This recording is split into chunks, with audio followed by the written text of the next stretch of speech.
Hey Martians! So in this video, magre-review tayo ng April Skin Magic Snow Cushion.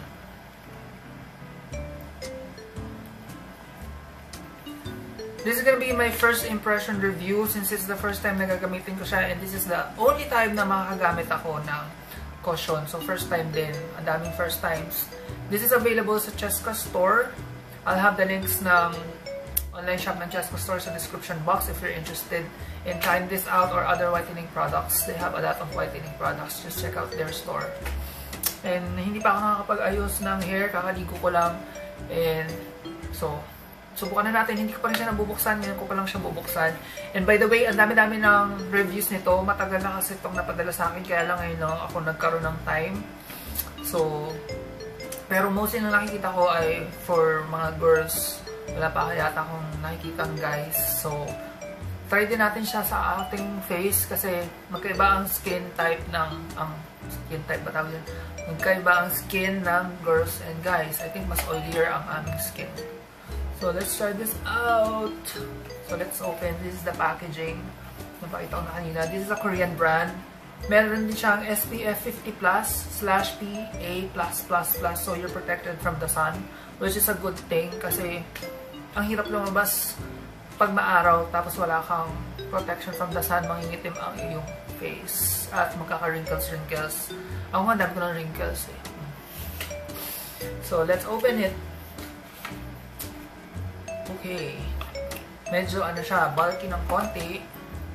Pero hindi naman ganun ka-bulky. And yan ang kanyang ganda. Napaka-slick tingnan. Sabi dito, April Skin Solution from Nature, Magic Snow Cushion, SPF 50+, PA++.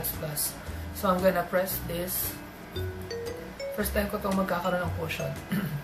Okay, ayan ang itsura niya.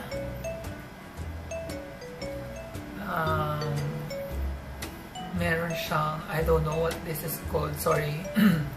And then, may na-open pa siyang ganon. Wow. Isang video pa lang napanood ko nito, yung review ni Miss Vegas Mundo. Cushion din. May siya ata yun. So, sabi dito, remove the sticker for use. Close the compact tightly after use. Okay. So, I think yung mirror dito, medyo malabo. Baka may kailangan tanggalin. May plastic. Ah, yes! May plastic siya. I'm gonna remove the plastic. Pakita ko na rin.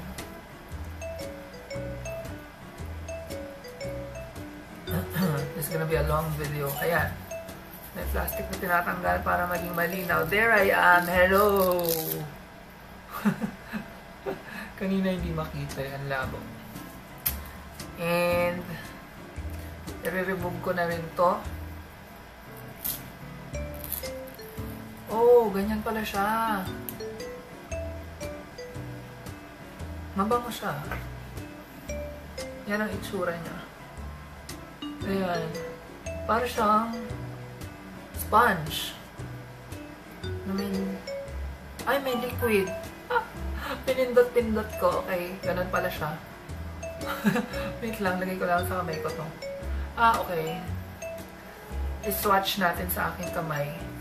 Ayan ang itsura niya. There. Kakulay ko. Anong shade ba to? Number 23. Yep. Number 23 siya. Hindi ko alam kung anong shade yon. Sorry. Basta number 23 kakulay ko. So, kung kakulay ko kayo, number 23 dapat ang inyong kunin. Okay, so let's try. Please bear with me kung hindi ko magawa to ng maayos kasi first time kong makakagamit ng cushion. And yun nga, isang video pa lang napanood ko yung kay Miss Vegas Mundo. Sabi niya, wag daw masyadong idiin kasi maraming makukuha.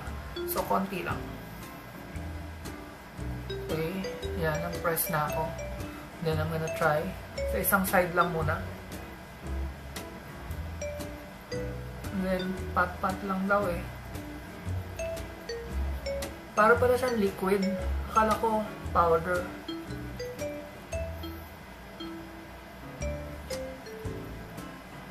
Okay, kuha pa ako. Parang ang konti nung nakuha ko.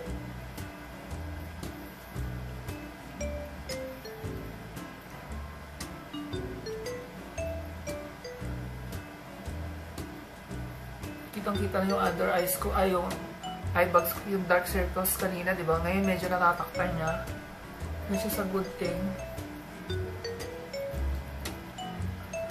Lagyan ko na yung buong mata. Ayan dito.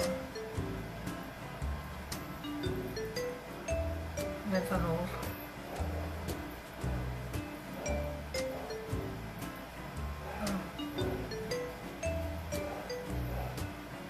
Ang kinis. Kita nyo ba yung difference?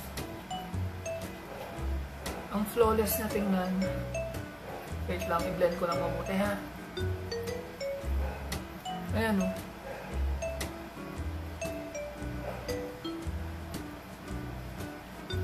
Parang naging walang pores. And medyo natakpan niya yung mga dark circles ko. Wala naman kasi akong problem sa... Dito pala may salamin. Wala naman kasi akong problem sa pimples, pimple marks. I can say na siya, medium coverage. Kasi meron ako ditong parang balat. Hindi pa niya masyado natakpan or kailangan ba mag-doble. Mag-add pa ng isang layer. Pag nag-add kasi ako ng isang layer, baka naman sobrang kapal. For guys, hindi naman maganda yung sobrang kapal ng makeup, diba? So, yung under eyes, ayan, as you can see yung difference, So, okay siya. So, ngayon, lalagyan ko na yung buong face.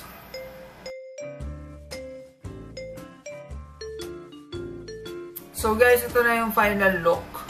Medyo kakulay ko siya talaga. Tamang-tama sa akin yung number 23 na April Snow. And sobrang light niya sa feeling. Parang wala akong nilagay sa mukha. Wala akong nararamdaman. And medyo dewy lang siya. Hindi naman sobrang dewy. So, bala ko kasi maglalagay sana ako ng powder. Pero parang hindi na kailangan. May yung shine niya. Tamang-tama lang. Yun nga. Yung pagka-dewy niya. Tama-tama lang. Hindi naman OA na parang lechon na. And yun nga. Na conceal niya yung dark circles ko. And parang wala akong pores. So, I love it. So, yan. Try natin kung magiging sobrang oily ba siya throughout the afternoon. It's already afternoon. Pupunta muna kami ng church. I'll update you guys through my vlog. Mag-vlog type muna ako doon, ha? Let's go!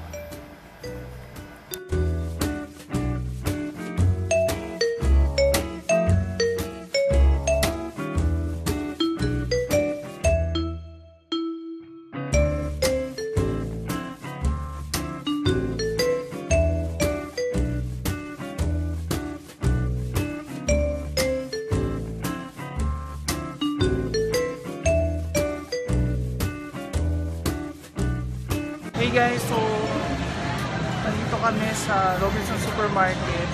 Sorry. It's already 7 o'clock. So far hindi pa naman ako nag-oil up. Hey guys, so it's now 8:18 PM. It's been 4 hours. More than 4 hours. Ganyan. Nung naglagay ako nitong April Skin Magic Snow. And ayan, as you can see, medyo dewy pa rin siya. Pero hindi naman siya yung oily. Iba kasi yung oily, parang ang lagkit-lagkit siya. Wala siyang lagkit factor. Natural lang, parang wala akong nararamdaman na nakalagay sa mukha ko eh. Although, ang napansin ko lang, no, yung fine lines ko sa aking under eyes, parang mas na-emphasize niya. I don't know kung ganun ba talaga yung mga foundation or I don't know. So, yun lang yung napansin ko na hindi ko gusto. Cakey ba ang tawag doon? Oo, parang nag-cakey siya. And then, may napansin din ako dito banda na nag-cakey. So, yun lang naman. Pero overall, ayan, magla-blatter nga ako. Tingnan natin. Kasi, yung iba, nagla-blatter, tinitingnan kong oily. Pero, feeling ko, may makukuha namang oil. Let's try. Kasi parang lahat naman ata ng makeup may oil dito. Pero ito oh. Yan. Fresh pa rin tingnan. Parang nag-glow-glow ka lang. Hindi naman yung mukha kang lechon. So gusto ko yung pagka-dewy niya. Hindi ganun ka dewy. I don't know guys. Paano ba maiiwasan yung pag-caking niya sa fine lines? If you know, bigyan nyo naman ako ng tips since this is my first time. Comment na lang sa comment section. Oh, halos wala talaga akong nakuha ang oil. Parang pawis nga lang itong nakukuha ko eh. Kasi, grabe. Ang hirap sumakay ngayon dahil Christmas rush na tapos ang daming sales sa mall. Eh, halos wala akong nakuha ang oil. Oh. Napaka-konti.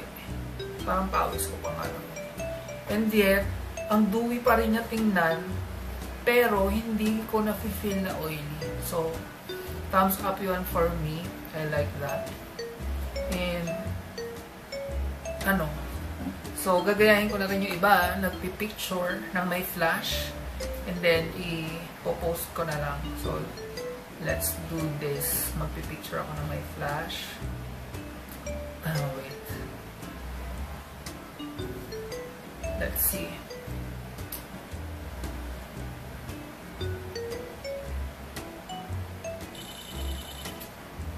Ba't hindi nag-flash? Value. Again, i-on ko yung flash. Sorry about that. Bloopers. 1, 2, 3.